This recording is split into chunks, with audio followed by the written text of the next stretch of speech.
yo asalaamaaleykum wa rahmatullah. noo ngi dee luy jégglu il faut nuy wax pour ñu bëri comprendre, parce que yàlla dogal ñu di ci réew yoo xam ne dañuy sukkandiku ci ñun suñuy wax pour ñu mën di décider ci le sort du Sénégal, wax ci seeni conclusion. Fii aux États-Unis maa ngi remercier xale yëpp, maa ngi remercier tous les Sénégalais, maanaam immigré fi nekk yëpp. xale yi jàmbaar lañ bi problème Sénégal bi amee ba nëga ni ku sénateur rek informé nañ la. képp représentant nga ci benn assemblée wala nga bokk ci assemblée ba, fexe nañ ba jokkoo ak yow, yónni la ay email, yónni la ay preuve. ba tey américains yi dañoo waññiku xam ne noonu la ci dëgg, nu ànd ak noonu xaar américains yi wala français ànd ak noonu sax daanaka jëru ko woon. waaye àdduna bi moo nekk benn géopolitique boo xam ne kenn ku nekk am nga sawaay, te sawaay waayam mooy sawaay, te àdduna bi noonu la tëddee. loolu la naan joint venture boobu moo xam ne kenn ku ñu nekk sa intérêt morom nga teg bët, moo waral tey américains yi génn wax, français yi génn wax, te seen lépp ci dëgg lañ koy teg, ndax wóor na leen ne ak lu mën am dëggay mujj. moo tax ñi mu ñëw parparloo. dama ne encore tous les immigrés nekk fi États-Unis maa ngi leen di félicité. li ngeen war def lépp def ngeen ko, ba Sénat bi ak congrès yi ñëpp jóg ànd ak yéen, ba ci White House, ba ci département d'État ñëpp yoo leen yéen dañu àndal. ambassade des États-Unis mi ngi Dakar, xelam ak bëtam lépp mi ngi ci biir. ambassade des États-Unis dama ne xolam ak xelam ak bëtam lépp mi ngi ci biir. fii aux États-Unis dañoo fonk démocratie, dañoo gëm dëgg, te bu ñuy doxal tey xool seen waay, maanaam seen doom moo leen gën lépp luñ mën a am.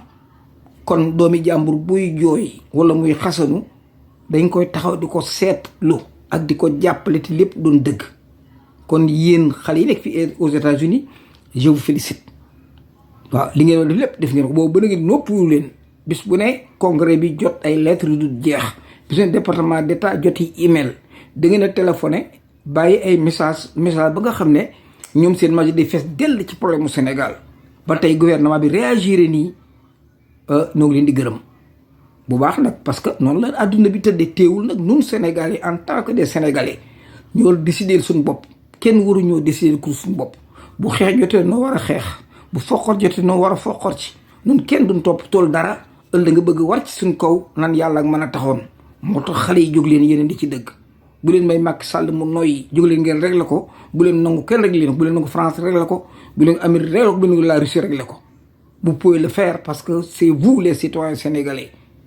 waaw ma bëggoon leen tegal nag français sax wax na français yi da ngeen dégg li ñu wax. may gërëm waa France gépp it, xam naa ne seenu xeex ak seeni manifestation moo tax français yi wàññiku ànd ak Sénégal. ànd ak nun nekkul ne da ngay dikk ndoon sax nooy neex, déedéet. ñun lépp lu ñuy def ci droit lañ koy teg. lépp lu ñuy def dañuy respecter doomu aadama, respecter peuple bi. amul benn parparloo goo xam ne si gouvernement bii dikk dana ko def. rupture totale na woon wondiku na. ya amoon amutut. système bi day toj. toog muy dox jeex na tàkk ci réew mi. naxe jeex na fi tàkk. te daañu installé loo xam ne daanu xam li ñuy lekkay lu mu doon.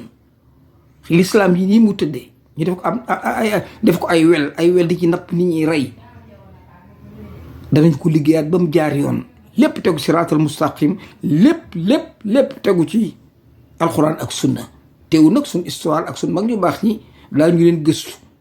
waaw kenn ku ci la nga indi mu am njariñ danañu ko jël comme beneen citoyen ordinaire, ba ci baykat wala làkkat wala koo xam ne day lippoon ay kàddoom daanu ko ci mettre ko en considération pour trouver beneen Sénégal boo xam dana wóote ak bi fi nekkoon. moo bëggoon nañu déglu le député français mu wax ba noppi ñu àggale. Merci Madame la Présidente. Monsieur le ministre des Affaires étrangères, depuis l'annonce dimanche par le président Macky Sall du report de l'élection présidentielle, le Sénégal est au bord du chaos. Alors que depuis plus d'un an, il a multiplié les manipulations pour influer sur sa succession, c'est le principe même de celle-ci qui n'est maintenant plus garanti. Il a d'abord laissé planer le doute sur sa volonté de briguer un troisième mandat, quand la Constitution lui en autorise 2, puis a renoncé face à la colère populaire. Le pouvoir sénégalais a alors multiplié, dans une pure logique de lawfare, les procès contre son principal opposant, Ousmane Sonko, qui a finalement été déclaré inéligible pour avoir diffamé l'un de ses ministres. Mais les différents partis d'opposition n'ont pas renoncé. Sentant l'élection à haut risque pour son dauphin, Macky Sall est alors passé en force et a fait adopter une loi qui reporte les élections de la fin du mois à la fin de l'année. Cette loi proscrit aussi désormais la procédure des parrainages citoyens, éliminant ainsi tous les candidats légalement désignés par le peuple. Monsieur le ministre, au-delà de son contenu antidémocratique, vous avez vu comme moi les conditions dans lesquelles cette loi a été adoptée, en l'absence des députés d'opposition que la police a fait évacuer de force de l'Assemblée. Le 23 juin 1789, au nom de ses collègues refusant d'obéir au roi, Mirabeau a prononcé ces fameux mots. Allez dire au roi que nous sommes ici par la volonté du peuple et que nous n'en sortirons que par la force des baïonnettes. Eh bien, monsieur le ministre, c'est exactement ce qui est arrivé aux députés sénégalais. Certains ont d'ailleurs été encore arrêtés hier et face à cela, la France, patrie de la démocratie et malgré un douloureux passé colonial, grande amie du Sénégal, ne peut rester silencieuse. Alors que nos échecs sur lesquels ont prospéré nos ennemis nous ont totalement marginalisés au Sahel, notre voix, la vôtre, est plus que jamais attendue à Dakar.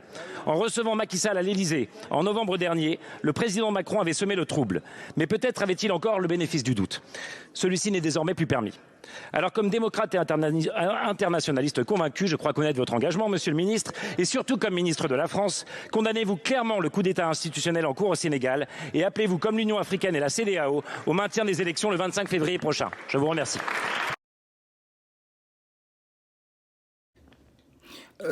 waaw jàngeen jëf ñoo bokk dégloondoo le député français li nga xam ne wax na ko lii de député bi wax defe naa ne kenn ku ne xam ne mooy dëgg te moom it am na niveau intellectuel boo xam ne ni Sénégal du dundee depuis 1960 ak léegi moom wóor na ko du dëgg di yoon du dëgg di yoon bi ñu fi jàpp Ousmane Sonko di ko sonal di ko tëj di jàpp ay doomu aadama yi tëj ñëpp xam ne c'est illégitime defe naa ne jaadu woon na Assemblée nationale bu France wax waaye tey wóor na leen ne c'est le peuple sénégalais ñoo taxaw décider ne Macky Sall lay dem américains yi taxaw appuyer le peuple sénégalais la CEDEAO l'Afrique unité africaine ñëpp taxaw xam ne Sénégal ak le peuple sénégalais ñoo ne ci dëgg defe naa ne le gouvernement français foog ñu dellu ginnaaw foog ñu yéen nag immigré yi nekk France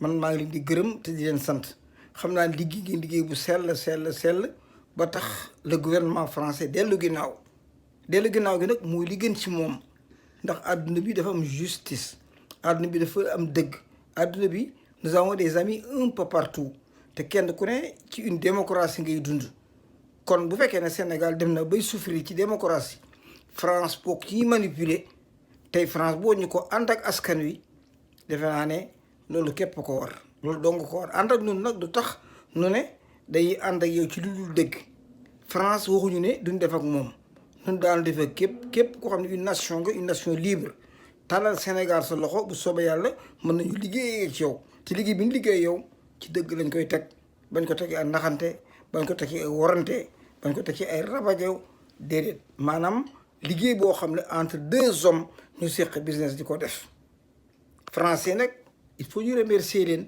mënta ñàkk parce que lii ñu wax it ca dëgg ak li Sénégal di servir ñu taxaw wax lii tey defe naa ne kulli ku di Sénégalais war nga leen a gëm may doolu di remercier tous les immigrés sénégalais immigrés ñoo nekk France di souffrir immigrés ñoo nekk France di jàngal français yi how to speak French am na foofu ndax Sénégal yi actuellement le français et la culture française des Sénégalais ñoo leen koy jàngal kon loolu mooy woon ne Sénégal yi avancé nañ am na Sénégal am système banking système Sénégal yi ñoo ko yor boo demee dans les universités tu vois des Sénégalais yoo xam ne ñoo gérer système boobu kon Sénégalais yi bu ñu taxawee tey manifester ba France tey dellu ginnaaw pour la première fois taxaw wax lii nous allons féliciter d'abord ces Sénégalais yi nga xam ne ñoo tax lii am dellu nag di ndokkeel le gouvernement français lii nag xamoon na ko bu yàgg français yi xamoon nañ ne CFA bi baaxul ci ñun français yi xamoon nañ ne le néocolonialisme baaxul français yi xamoon nañ ne nii nga xam ne moom lañ gérer Sénégal seeni intérêt woon waaye du intérêt askanu Sénégal tey ñu sant yàlla ba mature doon de vrais hommes doon des combattants doon des révolutionnaires yoo xam ne dina jóg pour remettre le Sénégal en cause remettre le Sénégal sur les pendules. Je remercie tous les immigrés sénégalais yi nga xam ne ñoo nekk France ak yi nekk Allemagne yi nekk Abidjan yi nekk un peu partout dans le monde. Vous avez fait un excellent boulot, un boulot qui a fait reculer la France. kon jaa ngeen jëf jaa ngeen jëf jaa ngeen jëf.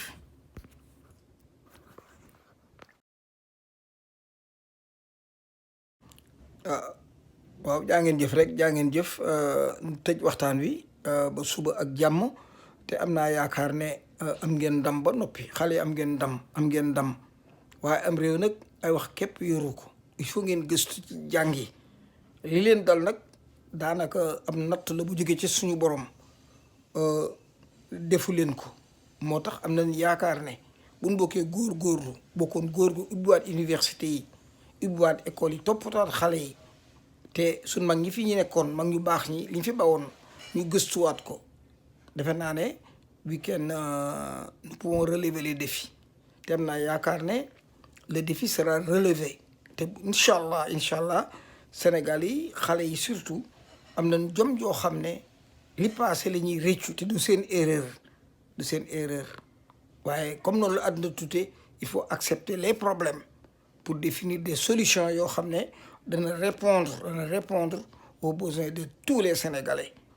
kon man la Seydina Ousmane Dramé bu la réveiller conscience yàlla nañ buur yàlla suturaal te indi jàmm ci réew mi jaa ngeen jëf Macky dégage. Merci Madame la Présidente.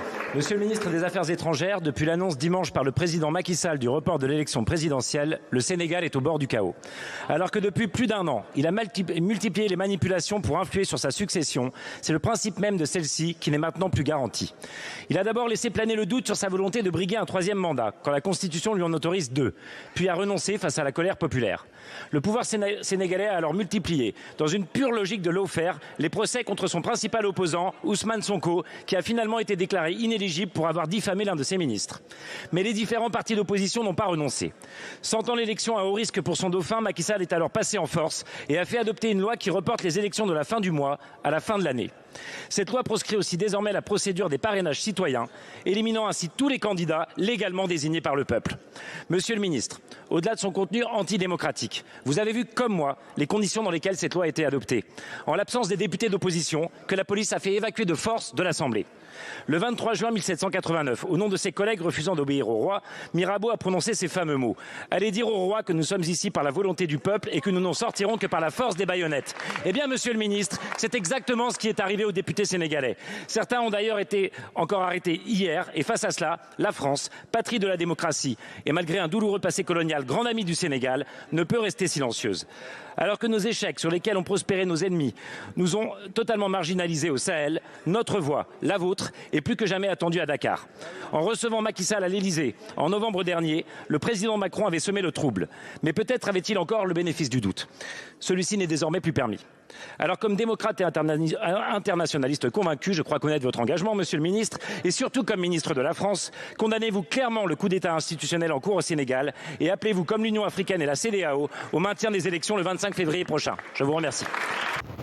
waaw dama di ngeen assemblée nationale bu France li ñu wax dëggu gu wér péng la waaye buñ fàttee ne coor yi ma sa daj lépp ñoom ñu ko yóbbee dem nañ ba xam ne Macky Sall néew na doole léegi ànduñ mën a def ndax peuple bi del si di àndalu ak nun waaye kenn ku naan coow li ñu nekk masque nekk sonn ci trop lépp loo xam ne Macky def na ko lu mu déggoo na tubaab bi la ban xamee ne amatuñ yoon lépp ay ndëgg sërëx la assemblée nationale moo jóg wax ci politique waaye buñ fàtte ne son noonu yi daawee mooy noonu ren yi dama ne bu leen neexoon Sonko du dem ci kaso bi bu leen neexoon saxaar gu bon gi ñu nu jaay duñu ko jaay bu leen neexoon suñ immigré nekk France ñu respecté leen may leen ni kii jox leen di visa ñu noobul comme ñëpp mais tey buñ jékki-jékki mel nii xam leen ne ba nu am yaakaar nun askan wi ndax France tëbul ànd ak nun noonu waaye lépp lu muy sàmm njariñal bopp ak intérêt bopp damay tubaab yi xam nañ dëgg xam nañ démocratie ñoo xamal baat bi waaw depuis 1960 ba heure bii nekkuñu ci jàmm suñ kayitu indépendance ñoo ko confisqué ba ñu teguñu ko ci suñ loxo bu naïf kan nag seet américains yi ñoom it lu ci seen xalaat